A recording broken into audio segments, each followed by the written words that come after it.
Pois bem, gente, vamos começar o nosso assunto, legítima defesa.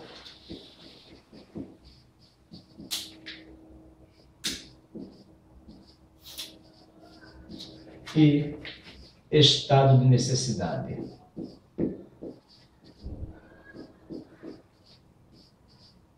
Esse assunto também está na apostila, ok? Então prestem atenção. Eu vejo uma grande dificuldade nos alunos que vão prestar concurso e até na minha época de faculdade, e eu vejo muitos alunos de faculdade com problemas para aprender alguns temas, porque, do meu ponto de vista, o aluno tem que estudar a essência do assunto. Eu vou dar um exemplo a vocês. Se eu for falar de história do Brasil, se eu for aprender história do Brasil e eu for aprender apenas Brasil colônia, esse assunto de maneira isolada, eu vou ter grande dificuldade em entender esse assunto. Eu tenho que entender esse assunto dentro de um contexto, certo? Então, quando você aprende legítima defesa, estado de necessidade, estrito cumprimento de dever legal, exercício regular de direito, e vocês não têm uma noção do que vem antes, dos artigos que vêm antes e os que vêm depois, a dificuldade fica muito grande para o aluno. Vou dar um exemplo a vocês.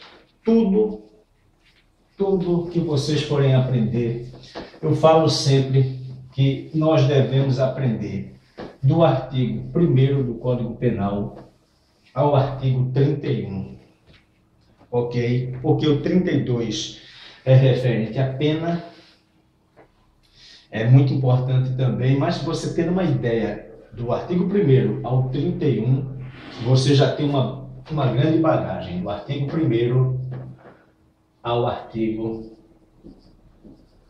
31 do Código Penal. Depois você vai dar uma estudadinha no 69, 70, 71, e vocês, aprendendo bem isso aqui, vocês já dão um grande passo no direito. E eu hoje vou começar esse assunto, estado de necessidade de legítima defesa, e vou começar já exigindo, já mostrando essa maneira que é a melhor que tem para se aprender.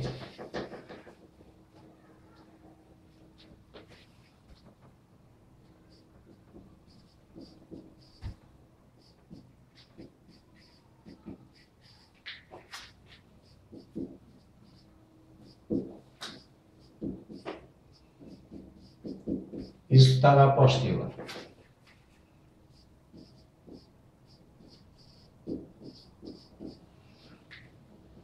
Ok? Então, isso aqui é crime. O que é crime? Crime é um fato típico, antijurídico ou ilícito e culpável. Nós podemos estudar a teoria do delito. Na verdade, quando a gente aprende essa definição de crime aqui dentro da teoria do delito, a gente pode aprender o que é crime da maneira analítica. Você pode interpretar crime de uma maneira objetiva, material ou analítica. Analítica já está dizendo que a gente vai analisar item por item. Certo? Então, o crime é um fato típico, antijurídico e culpável. Tudo isso que eu estou falando para vocês vai ter íntima relação com estado de necessidade, legítima defesa, estrito cumprimento de dever legal, exercício regular de direito. E, na verdade, vai ter... Isso aqui é a base de todo o direito penal. Do artigo 1º até o último artigo do Código Penal, vocês têm que saber bem isso aqui. A teoria do delito, ok? Então, nós temos aqui uma conduta como primeiro elemento, nexo causal,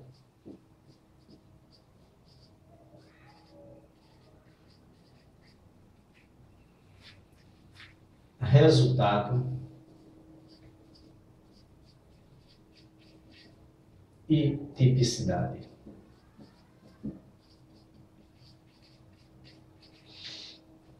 E as pessoas, os professores, a maioria dos livros, pega isso aqui e faz uma sigla. Não se preocupem em copiar, porque isso está na apostila. Minha letra, segundo Paulo Henrique, é muito feia, mas o importante é o que está na apostila. E vocês vão ver que a maioria dos escritores, a maioria dos doutrinadores, vai botar o resultado aqui na frente.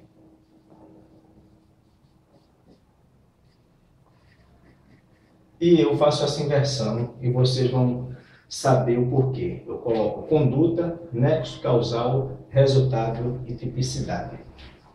Por quê? O que é a conduta? Conduta é uma ação, mas pode ser também uma omissão. Humana,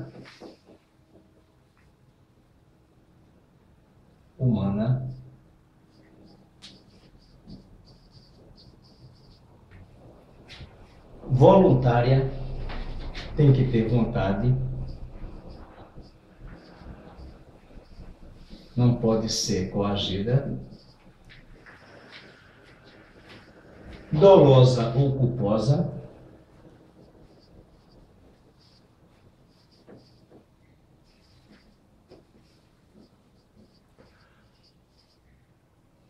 e dirigida a um fim. Isso aqui é segundo a teoria finalista da ação, ok? Na aula que nós formos estudar a teoria finalista da ação, então vocês vão saber o porquê. Aqui eu vou dar uma pincelada, vou mostrar um pouquinho para vocês terem uma ideia. Mas agora vocês já sabem, conduta é uma ação ou uma omissão humana, voluntária, dolosa ou culposa, que tem como objetivo um fim. Certo? Antes da reforma do Código Penal, esse dolo e essa culpa, eles faziam parte aqui da culpabilidade, ok? Culpabilidade. Adotando agora a teoria finalista da ação, o dolo e a culpa passou aqui para a conduta. Quem já estudou comigo esse assunto sabe bem o que eu estou falando. Então,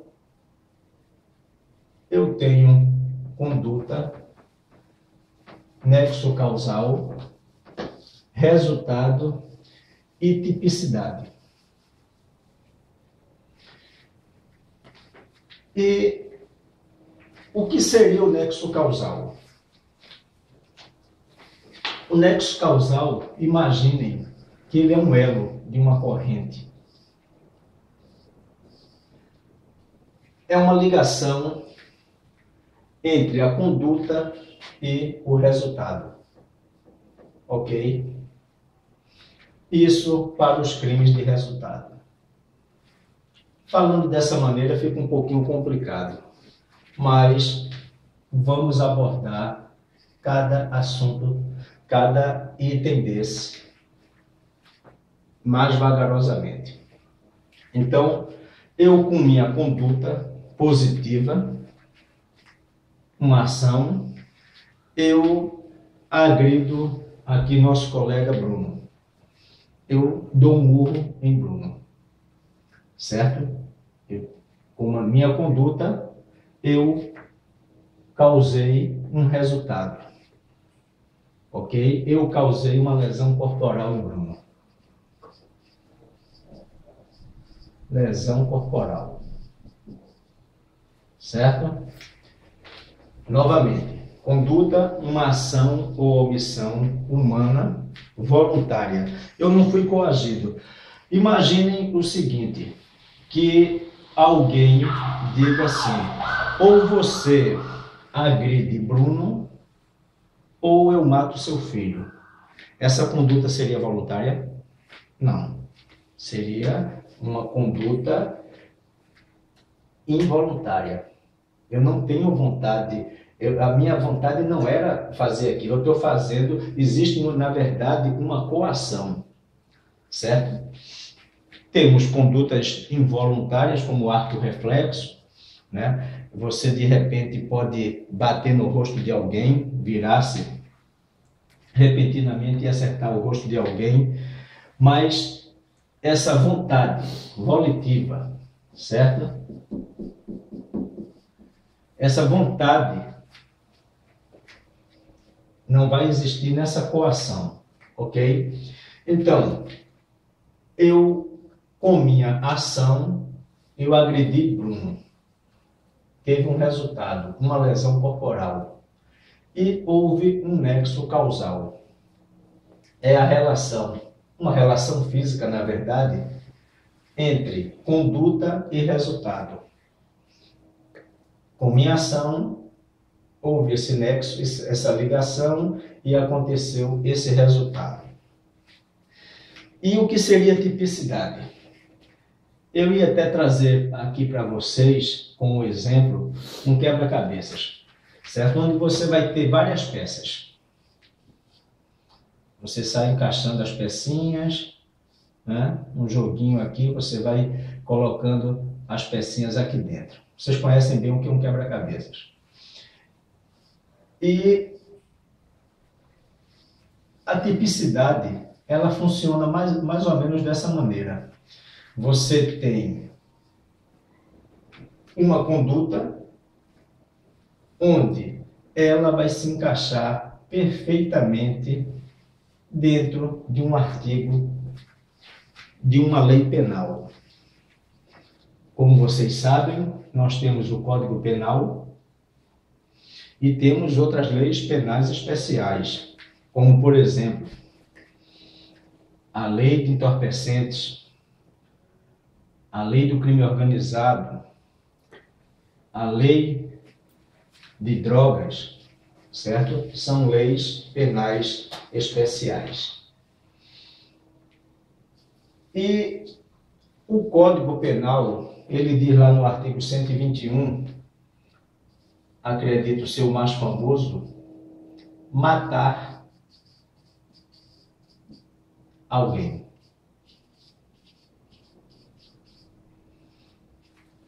Vamos supor que o código seja isso aqui, e lá no artigo 121 eu tenho isso aqui, matar alguém. Eu tenho uma peça, façamos de conta que isso aqui é um quebra-cabeças. O artigo 121 seria um círculo. E eu tenho aqui um triângulo. Eu matei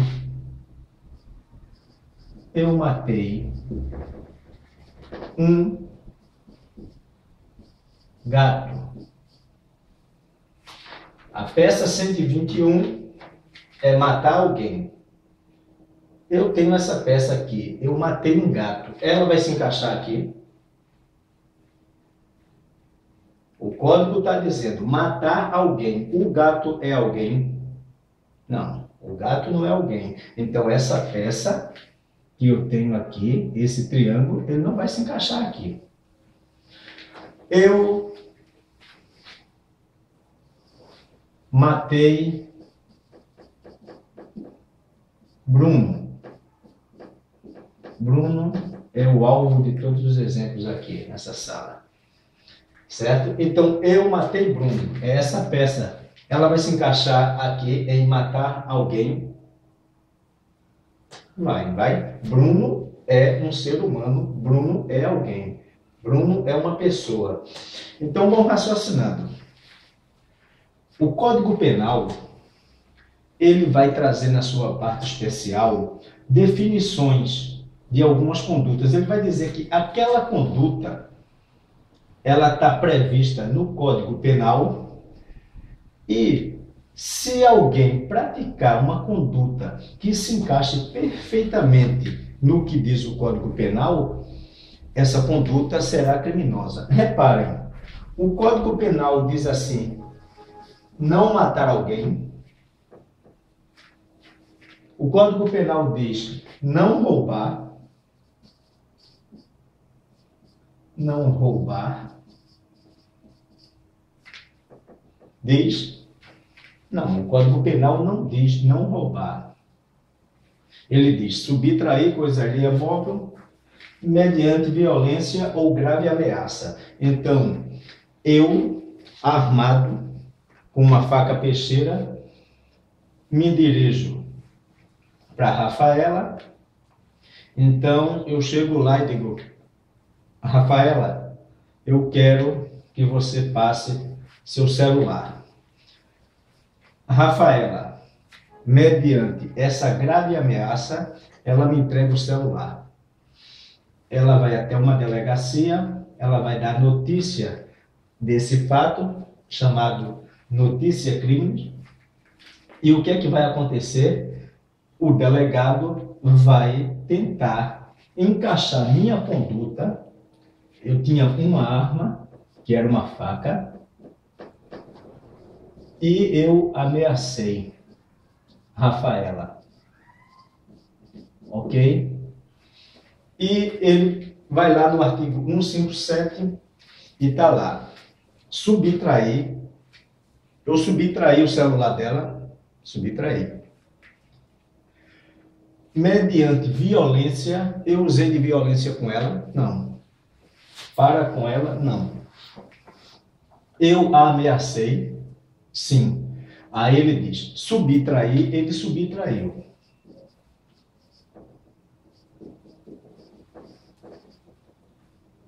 Coisa alheia móvel. O celular é uma coisa? É, um objeto. Alheia pertencia a Rafaela. Móvel, sim, móvel. Não é imóvel. Um bem móvel. Então, o delegado de polícia vai vendo que essa minha conduta, ela se encaixa perfeitamente em roubar, no crime de roubo. Então, o que é que o delegado vai fazer? Ele vai me indiciar no artigo 157. Então, minha conduta, aqui está, artigo 157. E o delegado tem minha conduta, que é isso aqui, que vai se encaixar perfeitamente aqui. Ok? Se por acaso tivesse lá, eu não tivesse usado arma de fogo, eu não tivesse usado nenhum tipo de arma, se eu não tivesse ameaçado Rafaela e simplesmente eu chegasse num descuido de Rafaela, fosse na bolsa de Rafaela, abrisse a bolsa e tirasse o celular. Rafaela, sabendo que eu fui o autor dessa conduta, ela se dirige até uma delegacia e vai comunicar esse fato ao delegado. Vem a pergunta. Eu subtraí, sim, concordam? Subtraí o celular dela. Eu subtraí uma coisa alheia. Era dela, então alheia, móvel. Eu usei grave ameaça? Não. Então, essa minha conduta do 157, que é isso aqui, que está previsto aqui, não vai se encaixar, porque eu não tenho mais esse retângulo aqui. Essa conduta seria, vamos dizer, esse triângulo, ok? Iria se encaixar aqui, certo? No furto, 155. Então, voltando à matéria, repisando. O código, ele não diz, de maneira alguma, não mate, não roube, não furte, não estupre. Certo? Ele não diz de maneira alguma. Ele vai definindo condutas. Imaginem que vocês vão para a faculdade. Tivesse um artigo lá no código e dissesse assim, ir à faculdade. E você saiu de casa e foi para a faculdade. Então, essa sua conduta, ela se encaixaria no Código Penal? Sim, na verdade. O Código Penal, ele descreve uma conduta. Se você pratica essa conduta, você, se encaixando aqui perfeitamente, você praticou, em tese, um delito. Vocês vão achar em inúmeros lugares a palavra norma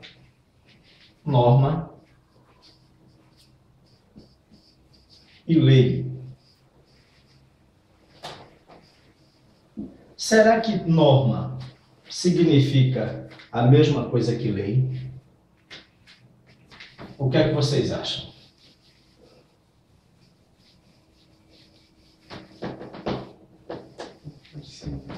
Acha que sim?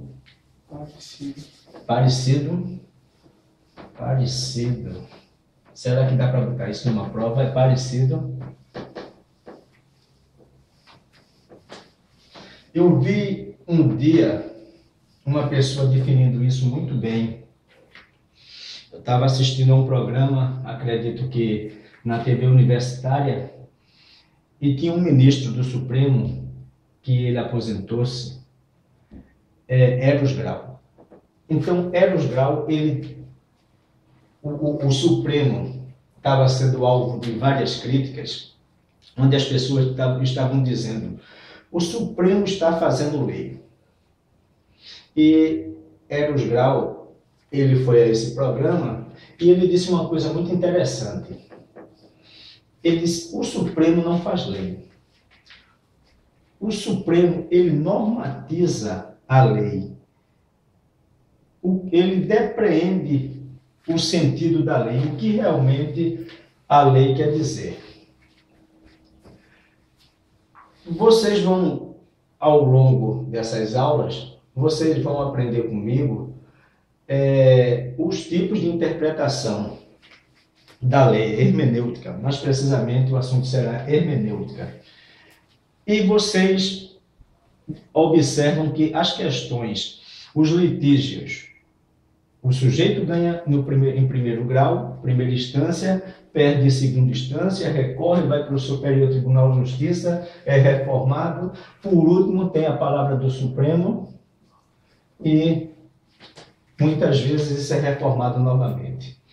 E você fica dizendo, quer dizer que o juiz de primeiro grau errou, o tribunal errou, o Superior Tribunal de Justiça errou, e só o Supremo que acerta? Não, na verdade o Supremo tem a última palavra e o Supremo tem o entendimento. O Superior Tribunal de Justiça tem uma decisão que eu acho muito interessante. Eu acredito que são as quinta e a sexta turma, cada uma decide de uma maneira diferente, há uma divergência, mas é muito interessante e eu concordo com, eu acredito que é a sexta turma, e diz o seguinte: no crime de roubo, para ter a agravante de arma de fogo,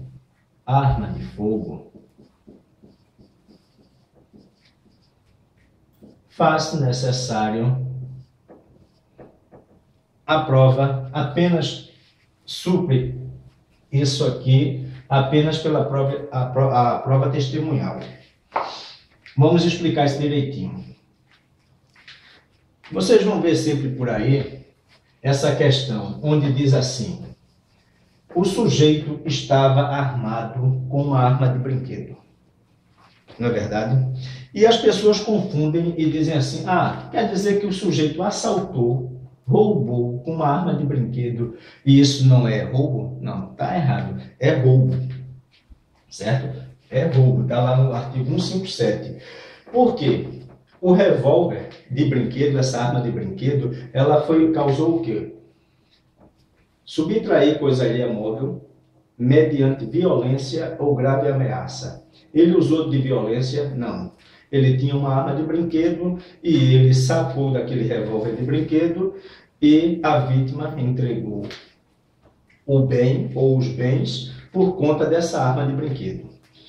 Depois que essa pessoa é presa, vamos supor que ela seja presa em flagrante delito, sendo levada à delegacia, essa arma de brinquedo ela vai ser periciada pelo Instituto de Criminalística. E, de antemão, o delegado de polícia, às vezes é uma arma realmente de plástico, ele, de pronto, não vai colocar agravante de arma de fogo. Ele vai dizer que houve o assalto? Houve. É aí que eu vejo muita gente confundir. Há o roubo. Ele vai poder qualificar esse roubo pelo uso de arma de fogo? Não. Por quê? A arma era de brinquedo. Ok? Mas suponhamos que essa arma não seja de brinquedo. Ela vai para o Instituto de Criminalística. Certo? E o Instituto de Criminalística vai fazer um estudo nessa arma e vai definir qual o potencial ofensivo dessa arma.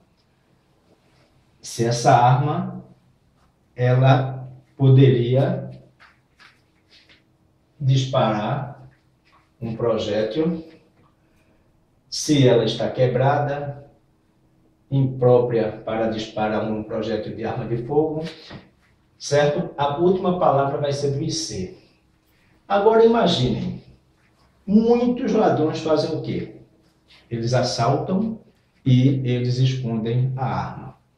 Eles colocam numa árvore, colocam em cima de um muro, envolvem num jornal, colocam lá no cantinho. Quando a polícia pega essa pessoa, ele já trocou de roupa, ele está com uma camisa por baixo, ele tirou, e a vítima fica tão nervosa que às vezes nem reconhece aquele ladrão. Mas quando reconhece, aí vem sempre aquela coisa, onde é que está a arma? A arma do crime. Não foi localizada a arma do crime. Por não ser localizada a arma do crime, o que é que acontece? Não vai entrar essa qualificadora. E veio essa turma do STJ, que eu concordei muito com essa decisão, e diz o seguinte: quando, através de prova testemunhal, houver prova que ele usou uma arma, vai incidir essa agravante. Aí eu, conversando com um amigo meu, ele disse assim, eu discordo, porque esse ladrão aqui, ele usou uma arma de brinquedo. E está sendo injusto. Ele usa uma arma de brinquedo e vai incidir essa agravante. Aí é quando eu digo, agora quem tem que provar que essa arma era de brinquedo é o ladrão. Estão entendendo? Então, o ônus da prova vai agora recair sobre a pessoa que praticou o assalto. Eu assaltei, o delegado colocou essa agravante, mas eu digo, não, ninguém encontrou a arma. Como é que está colocando a agravante se ninguém encontrou? Essa turma do Superior Tribunal de Justiça disse, não, já que você está dizendo que não tinha arma, ou que essa arma tinha, as testemunhas viram e é uma arma de brinquedo, prove.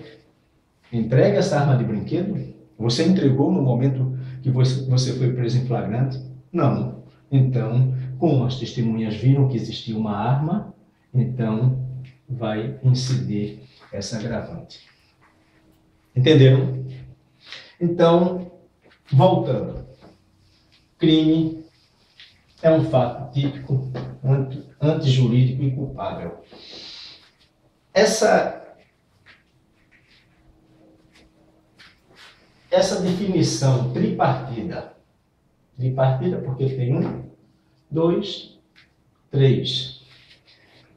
Ela hoje é a mais aceita pela maioria esmagadora dos doutrinadores, é o que está aceito pelo Código Penal, certo? Mas existem divergências.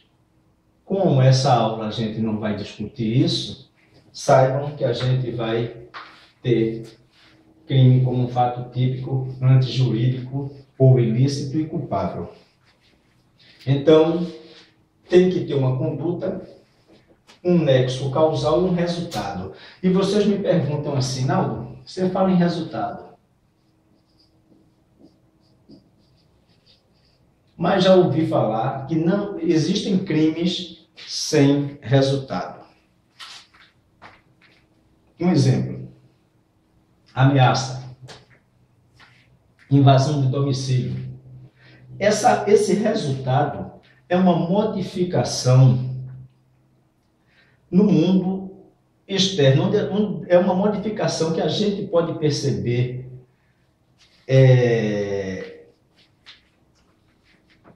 a gente pode perceber isso facilmente. Um exemplo, eu atiro em alguém, acerto esse alguém, e essa pessoa fica lesionada. Essa lesão, ela é visível? Logicamente que é. Então aconteceu o quê? Um resultado. Eu atirei em alguém, eu acertei, é uma coisa completamente, facilmente visível. Eu atirei e matei. Vocês veem sempre no noticiário aí, tem aí o goleiro do Flamengo, essa questão que matou ou não matou a namorada e ficam discutindo onde é que está o corpo. Como é que tem homicídio se não tem corpo? Né? Não vamos também entrar nessa celeuma, mas o resultado seria o quê? O corpo. Ok? No homicídio. Então, numa invasão de domicílio, tem resultado? Não. Numa ameaça, tem resultado? Não. Então, nesses casos, seria um fato típico, seria a conduta e a tipicidade.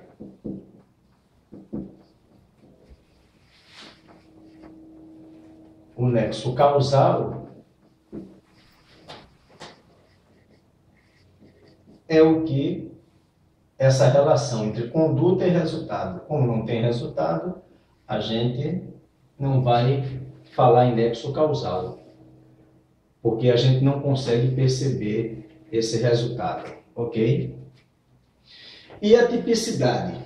A tipicidade é aquele quebra-cabeças que eu montei aqui. Então, quando você chega e a minha conduta, ela se encaixa perfeitamente dentro de uma descrição prevista no Código Penal, então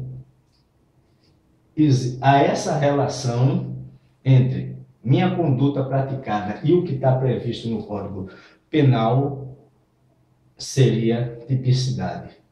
Deu para entender? Está dando ou não? Alguma dúvida? Tem certeza?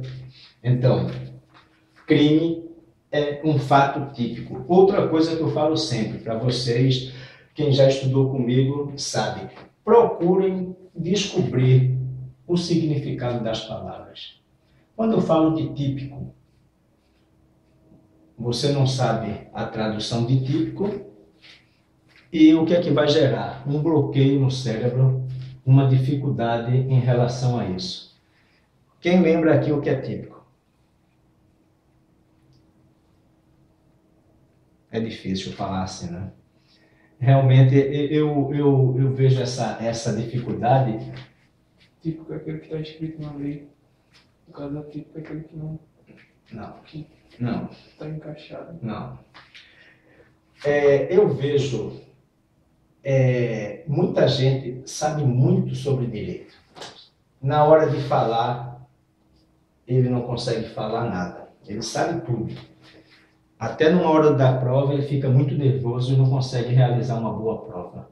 E quando a gente é pego de surpresa, vamos supor que de surpresa o aluno diga, o que é crime, professor? Dê o seu conceito analítico de crime. E até dê uma parada, fato típico, jurídico, culpável, tal, certo? Quando a gente faz uma pergunta assim ao aluno, muita gente sabe o significado, sabe falar, mas gera um bloqueio, certo? Quando eu digo assim, é típico de Bruno ser uma pessoa sorridente. Típico diria o quê? Comum. Próprio, inerente àquela pessoa, certo? Então, quando a gente fala em típico, quer dizer isso, certo? Esse fato típico, ele seria próprio daqui, da lei, certo? Então, vocês vão fazendo sempre isso. O antijurídico. O que é antijurídico? Vai para o dicionário. O que é ilícito? Vai para o dicionário. E vão aumentando o rol de palavras e a coisa vai ficando mais fácil, certo? Então, esse fato típico pode se usar na acepção de tipificado, que está incluso dentro do código, certo? A tipificação. Vocês vão ver, dizer qual foi a tipificação. O delegado tipificou como?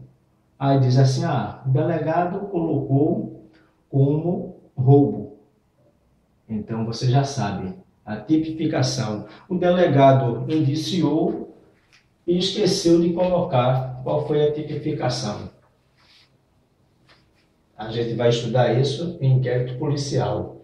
A nota de culpa, que é aquele documento que a pessoa que foi presa em flagrante recebe, tem que ter a tipificação, tem que vir dizendo qual foi o artigo do código que ele infringiu, certo? Ou que a conduta dele se encaixou perfeitamente no que estava previsto no código. Então, quando o código diz assim, matar alguém,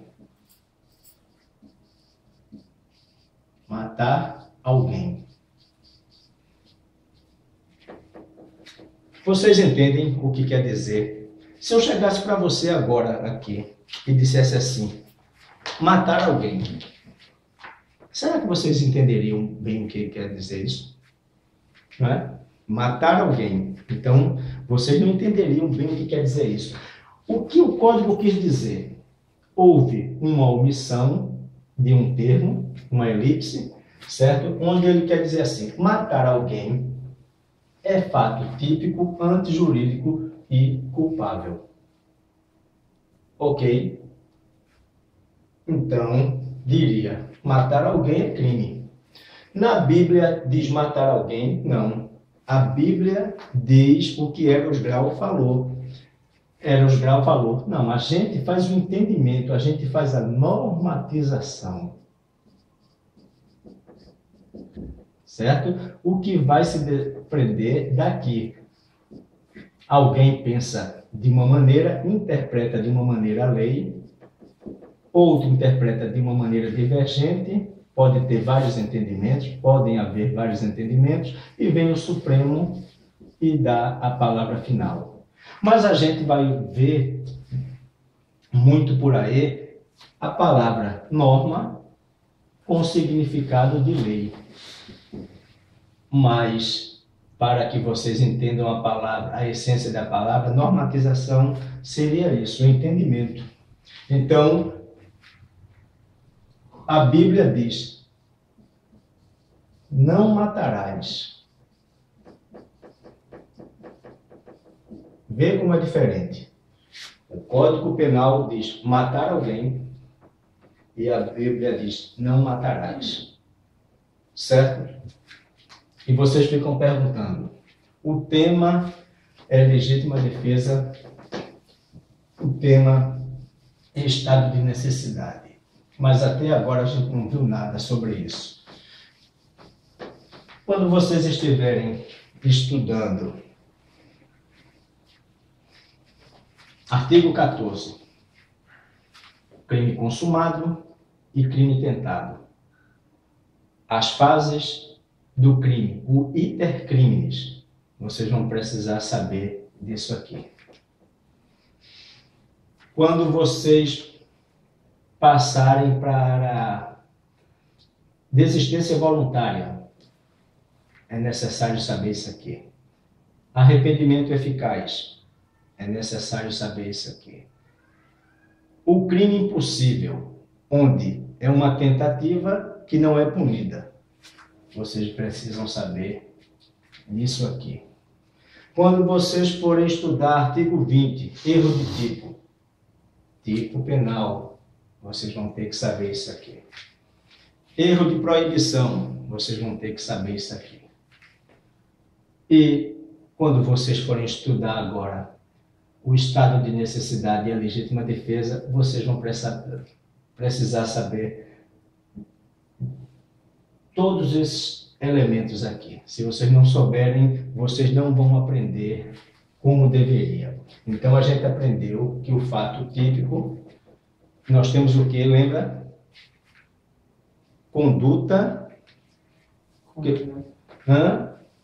A sigla, né? A sigla mais usada por aí, que a turma diz, o pessoal diz, é o CONRENET, né? Não é verdade? E eu troco, né? Eu faço conduta, nexo causal, resultado e tipicidade. Então, o meu seria CONERET, não é verdade? Conduta, essa ação ou omissão humana, voluntária, dolosa ou culposa, que tem uma finalidade. Certo? E aqui, na antijuridicidade, o que é que a gente tem? Quem já estudou comigo sabe que eu faço assim. Ele é. Então, tudo é sigla. Se vocês não decorarem essas siglas, a coisa fica muito mais complicada. Na hora que se faz uma pergunta, principalmente quando é uma prova oral, o aluno se perde. Se ele souber a sigla, a gente chega numa prova escrita e diz: quais são as causas que excluem a antijuridicidade? Você esqueceu, mas você lembra da sigla. Ele é. Então, você vai lendo na prova o que é que começa por E, por L, por E, por E, e você mata a charada, certo? Mata a questão. Então, o fato antijurídico, o que é que você acha que é um fato antijurídico? O que você entenderia por um fato antijurídico? Vamos facilitar. O que seria um fato ilícito? Uma conduta que você praticasse que ela seria ilícita. Uma conduta que vai de encontro a uma lei. A lei diz que você deve fazer determinada coisa e você faz de uma maneira diferente. O que é jurídico é o certo. O antijurídico é o errado. Certo? Então, aqui nós temos o estado de necessidade.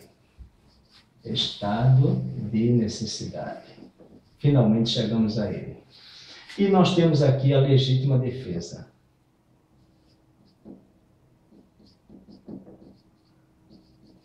Legítima defesa. Que é o assunto que tanto interessa a Rafaela. Esses dois, estado de necessidade e legítima defesa. Então, no artigo 23, diz que quando alguém praticar algum crime e que seja cobertado por uma dessas excludentes aqui, aquela conduta que era considerada típica, ela agora é típica, mas é lícita.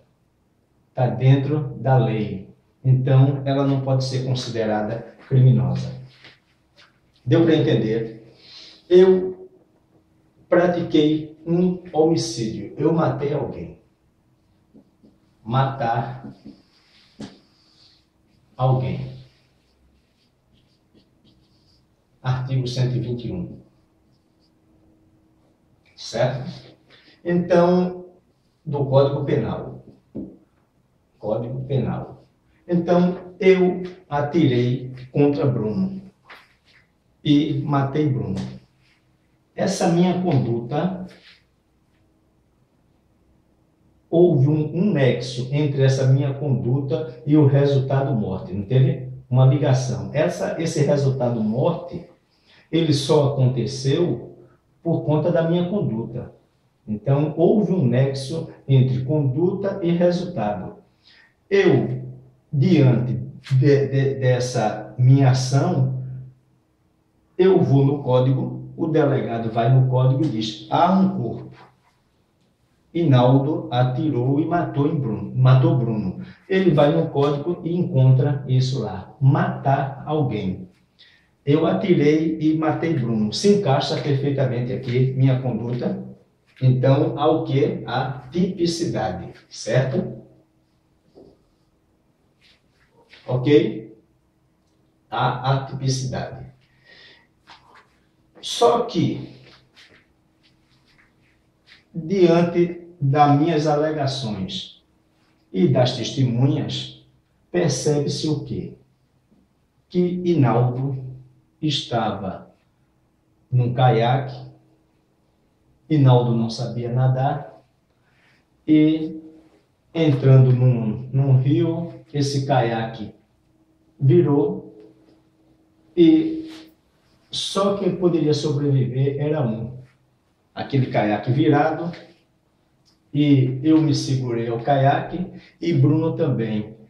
E ele não ia aguentar, do jeito que estava, o caiaque ia afundar. Então, o que aconteceu? Eu, usando de violência, eu matei Bruno para sobreviver.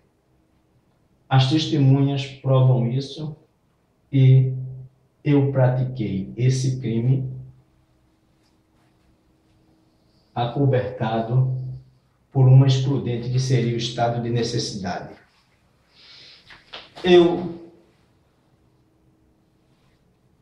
Bruno é meu desafeto, Bruno brigou comigo.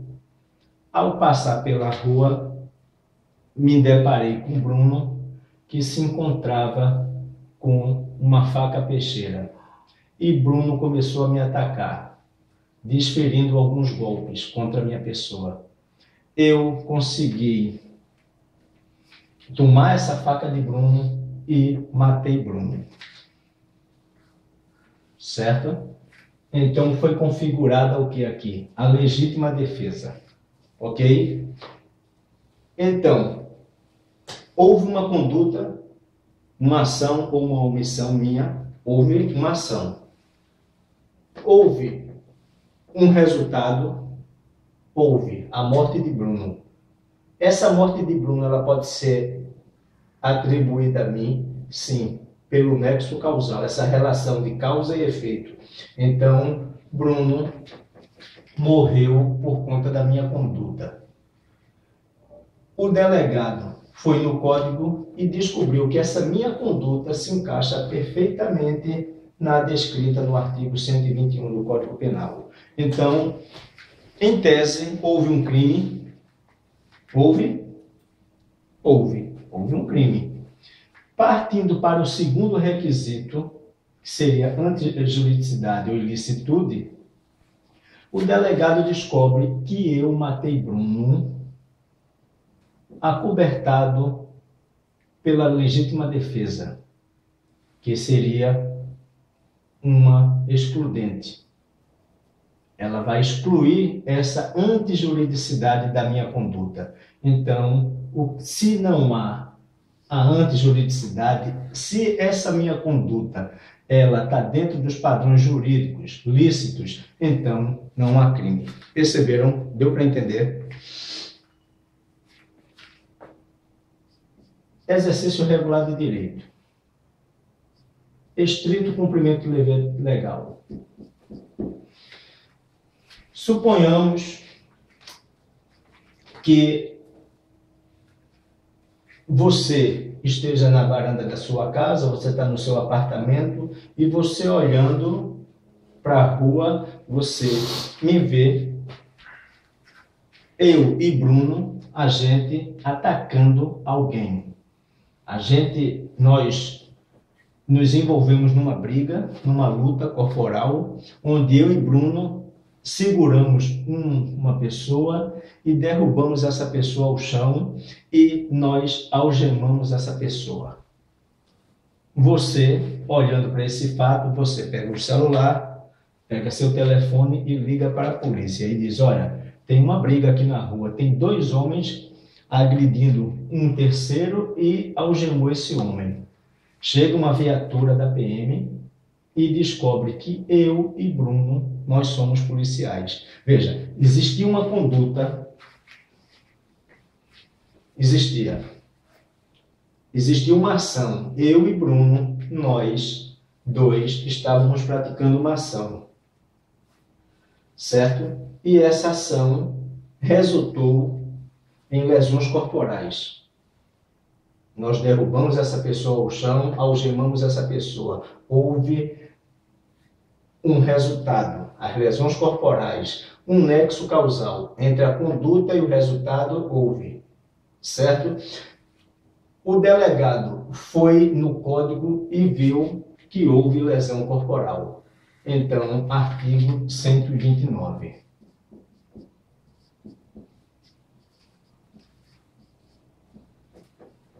Ok? Só que o delegado descobriu que eu e Bruno, nós somos policiais e essa pessoa, ela estava roubando outra e nós demos voz de prisão e ela reagiu. Então, o delegado vai dizer: não, esse sujeito, esses policiais estavam em estrito cumprimento de dever legal. Ok? Esse delegado, logicamente, que vai tomar conhecimento disso, tomar isso por termo, mas eu vou ser julgado e condenado por isso, por essa minha ação? Não.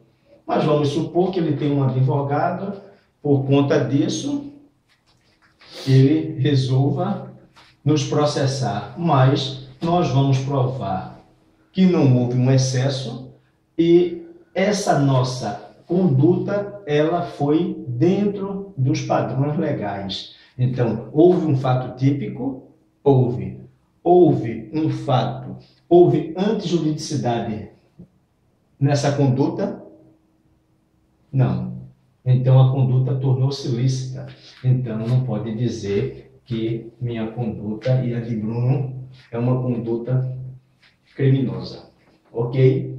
Então, vocês estão percebendo o quê? Que o estado de necessidade, a legítima defesa, o exercício regular de direito, o estrito cumprimento de dever legal, ele vai, se nós estivermos acobertados por uma dessas excludentes, nossa ação, nossa conduta vai tornar-se lícita. Está dando para entender? Tem certeza? Então, é como se fosse, eu fiz até um joguinho, certo? Como se fosse uma loteria, onde eu saio dizendo que é crime e eu vou colocando aqui sim e não. E para haver o crime, tem que preencher alguns desses quadrinhos. Você, olhando pela sua varanda, descobriu que eu e Bruno, a gente estava agredindo alguém. E você descobre que, quando a polícia chega, que eu e Bruno, a gente estava bebendo num bar, era um amigo nosso, e nós nos desentendemos e partimos a agredir essa pessoa a socos e pontapés. Havia esse estrito cumprimento de dever legal? Não. Estava eu e Bruno, nós 2 policiais, certo? Certo. Mas a gente estava bebendo com esse sujeito. De repente, a gente fica brigando, o que é que a gente diz? Ah, faz 10 partidas que o Sport não ganha. E fica aquela brincadeira e o cara não gosta. Ah, o Santa Cruz está na Série C. E começa aquela briga, aquela discussão e a gente começa a agredir essa pessoa. E há lesões corporais, certo? Então, houve uma conduta Houve. Houve um resultado? Houve. Essa agressão que gerou lesões corporais. Então, há esse nexo, né, essa ligação entre minha conduta e a de Bruno e o resultado. O delegado foi no código e viu que se encaixava perfeitamente nossa conduta no artigo 129. Houve o quê? A tipicidade. Então, veio o primeiro requisito, foi preenchido. Veio o segundo, foi preenchido, sim, né? Não. E vamos para o terceiro. De acordo com a corrente tripartida, onde diz que crime é um fato típico, antijurídico e culpável. Certo? Vamos partir para a culpabilidade. O que seria culpabilidade? Você lembra, Bruno, o que é culpabilidade? Não, tem que refrescar. Não, refrescar. Será que Paulo lembra? Não. Acho que Paulo está dormindo. Então, culpabilidade. Essa culpabilidade, vamos resumir essa palavra a atribuição. Atribuição. Culpável, certo? Ou vamos dar aqui culpabilidade como elemento, culpabilidade, certo? Seria essa atribuição. Será que essa conduta, esse fato típico e antijurídico, ele pode ser atribuído a alguém que vai ser punido, né? Como o grande Luiz Flávio Gomes, grande mestre, ele diz que há aqui outro requisito que seria a punibilidade, como quarto elemento. Punibilidade. Voltando a dizer que a maioria esmagadora diz que crime é um fato típico, antijurídico e culpável. A teoria tripartida, mas existem adeptos à teoria quadripartida. E eu pergunto, esse crime, ele passou pelo primeiro crivo. Há um fato típico? Há. Ele é antijurídico? O ilícito é. Então, e agora? Ele é culpável? Existe a culpabilidade? Pode-se atribuir esse crime à pessoa? E para decorar mais essa, eu vou colocar aqui. Vamos supor que isso aqui seja um orelhão. E aqui no orelhão, eu não sou bom de desenho, Bruno é melhorzinho do que eu, tem alguém falando aqui no orelhão. E é uma pessoa que está completamente embriagada. Quem está marcando a hora? Está marcando. Há quanto tempo, Bruno? 7 minutos. Certo. Vamos apressar um pouquinho, que vamos fazer 2 aulas hoje para acabar com esse assunto. Então, essa pessoa está completamente embriagada. Certo? Completamente embriagada. Completamente embriagada. E ela está fazendo um DDD. DDD no orelhão. Eu sei que muita gente diz, isso aí é meio complexo, está decorando isso. Bem, eu coloco tudo isso na apostila. Quem não quiser decorar, não tem problema. Tem pessoas que têm métodos bem melhores que o meu. Cada um deve ter um método prático para aprender isso. Mas os autores vão sempre colocando aqui fato típico, antijurídico e culpável. Eles fazem isso, fato típico, antijurídico e culpável, FAC. Todos fazem alguma coisa que é impossível decorar 50 mil definições, certo? Então, o cara está completamente embriagado, ele é doente mental, ou ele é doente mental, ou ele tem um desenvolvimento mental retardado, ou ele tem um desenvolvimento mental incompleto. Logo de cara, para vocês saberem, esse desenvolvimento mental incompleto seria o quê? Pessoas com menos de 18 anos. Ok? Então, eu pergunto a vocês, uma pessoa com menos de 18 anos, podemos atribuir a ela um crime? Não. Mas ela matou alguém, não. Ela matou. Está lá no artigo 121. Matar alguém. Esse rapaz de 17 anos, ele matou alguém. Ele praticou um crime? Não. Por quê? Porque o Código Penal, ele vai punir pessoas com mais de 18 anos. O Código Penal, ele não vai punir pessoas com menos de 18 anos. E ele vai ficar impune? Não. Existe um estatuto próprio para eles, que é o ECA, tá vendo? Outra sigla. Estatuto da Criança e do Adolescente. Ele, por se tratar de adolescente, ele vai responder como que? Ato. O que, Bruno? Infracional. Ok? Muitas pessoas se revoltam. Um menor com 17 anos, que um menor de 17 anos, ele já tem o quê? 1,85 m, malha numa academia, um cabra forte, e ele vai lá, me agride, me mata e não praticou crime, um ato infracional. Ele tem 17 anos, no máximo ele vai sair aos 23 anos. Isso é muito controvertido e a gente não está aqui para discutir esse assunto, mas saibam que funciona dessa maneira.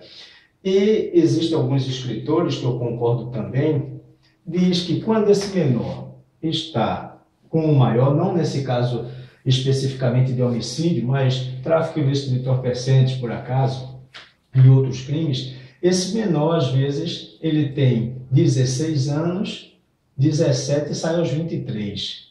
E ele vai cumprir aqui o quê? 6 ou 7 anos. Certo? Numa dessas casas de correção para menores infratores.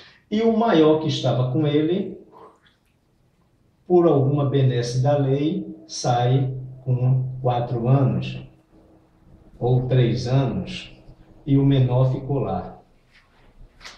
Ok? Mas a gente não está aqui para discutir sobre isso. Mas o que foi que a gente viu? Então, o sujeito matou alguém. Com essa conduta positiva dele, essa chamada comissão, ele matou alguém.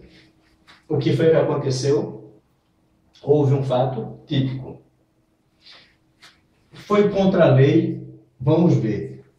Foi acobertado pelo estado de necessidade? Não. Foi acobertado pela legítima defesa? Não. Pelo estrito cumprimento do dever legal? Não. Pelo exercício regular de direito? Não. Então está preenchido também esse aqui. Ok. Então, vamos para o terceiro elemento para levar esse sujeito a julgamento. Quando chegamos aqui na culpabilidade, descobrimos o quê? Desenvolvimento mental incompleto. Ele tem menos de 18 anos.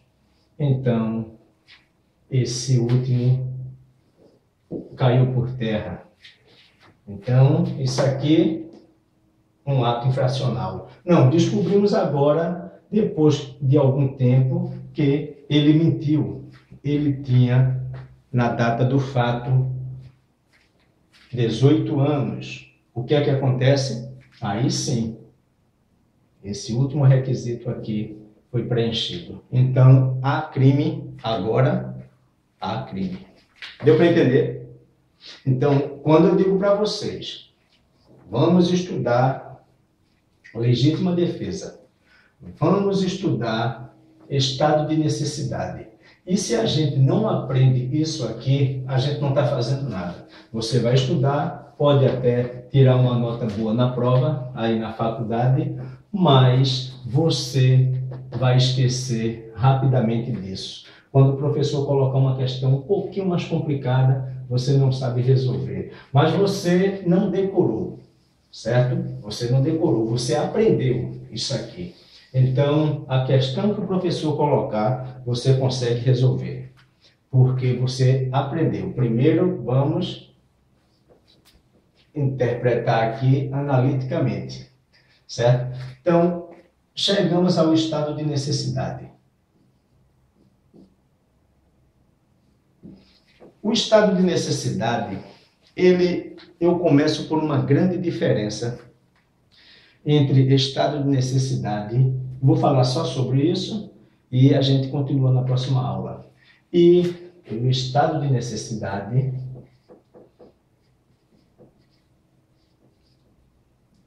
e a legítima defesa, porque a grande questão vai incidir sobre esses dois quando nós formos confrontar um com o outro. Legítima defesa. Primeiro, destaquem isso aqui.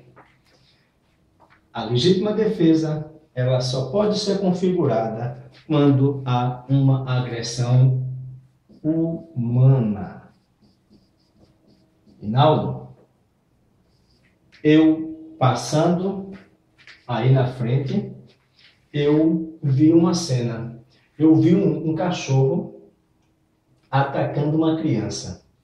E o pai pegou uma arma de fogo e atirou no cachorro e matou no cachorro. O pai agiu acobertado pela legítima defesa. O que é que vocês acham? Raciocinem. A criança estava sendo agredida por um cachorro. Desses aí que tem o quê? O pitbull, né? Um dos piores. Logicamente, se a pessoa vai criar um pitbull de uma maneira que ele seja criado para agressão, que se não for, o pitbull não vai atacar ninguém, né? Pelo menos é isso que os estudiosos do assunto dizem. Então você está passando, o pitbull está mordendo a criança, segurou, né? Dizem que tem 200, 300, 400 quilos aquela mordida, e o pai pega uma arma de fogo e atira no pitbull. Ele agiu acobertado pela legítima defesa? Não, não pode. Quem estava praticando essa ação era uma pessoa? Não, era um cachorro. Um cachorro é um ser humano? Não, então descarte, não é legítima defesa, é estado de necessidade, certo? Uma grande dica, a primeira grande dica está aí. Então, o pai matou um cachorro. Percebam, quando eu digo aqui, olha, matar alguém, o pai estava matando alguém? Não. Vamos raciocinar. Hoje apareceu na televisão e sempre aparece. A mãe deixou uma criança dentro do carro, certo? Deixou aqui dentro do carro. E a criança estava lá passando mal. A criança poderia morrer. Eu chego, quebro o vidro desse carro. Eu pratiquei, em tese, um delito, um crime. Qual foi? Dano. Eu quebrei o vidro do carro. Chega a polícia e eu estou quebrando o vidro do veículo. E ele pergunta, por que você está fazendo isso? Eu digo, porque aí dentro tem uma criança que está morrendo. Ok? Eu estou atacando quem? O bem que eu estou atacando. Um veículo. O veículo é um ser humano? Não. Então, eu estou agindo acobertado pelo Estado de necessidade. Ok? Então, essa é a grande diferença. Virão outras, que a gente vai mostrar aqui. Mas de cara é isso. Então, eu estava defendendo. Agora aqui, eu passo aí na rua, tem um pai agredindo um filho com um pedaço de madeira. Eu agindo de maneira moderada, usando os meios necessários e moderados, eu vou defender essa criança. E para defender essa criança, o que é que eu faço? Eu ataco o pai com um pedaço de madeira. Pergunta-se, eu estava acobertado agora pelo estado de necessidade ou pela legítima defesa? Qual? Legítima defesa. Legítima defesa, muito bem. Está dando para captar agora, tá? Então, como eu estava acobertado pela legítima defesa, eu comecei a agredir o pai com um pedaço de pau. Houve uma conduta minha? Houve. Uma conduta positiva, eu estava fazendo. Existia o quê? Uma ação humana, voluntária, existia a minha vontade explícita nisso, e eu tinha uma finalidade. Qual era a minha finalidade? Agredir o pai para defender o filho. Mas eu agredi o pai e causei lesões corporais no pai. Lesões corporais. É crime lesões corporais? Sim. Sim. 129. Ao chegar na delegacia, o delegado de polícia, diante do relato das testemunhas, descobre que o pai estava agredindo o filho de maneira violenta com um pedaço de madeira. Eu passando, como qualquer pessoa, quando podia, nas condições, agir, eu agi e ataquei o pai, causando lesões corporais no pai. Então, houve um fato típico? Sim. Pergunta-se, eu agi em legítima defesa da criança? Sim. Então, minha conduta foi o quê? Lícita. Então, não é crime. Estão entendendo? Então, vocês vão sempre estudando legítima defesa, estado de necessidade, exercício regular de direito. E o quarto, agora esqueci. Estado de necessidade, legítima defesa, extenso de cumprimento de dever legal, exercício regular de direito. Certo? É o ele é, tá vendo? A gente decora assim. Senão não sai. É o ele é. Então, como houve aqui legítima defesa, então essa minha conduta tornou-se protegida pelo direito e não há crime. Ok? Então a gente vai encerrar por aqui e na próxima aula a gente vai ver o restante dos detalhes, ok? Obrigado.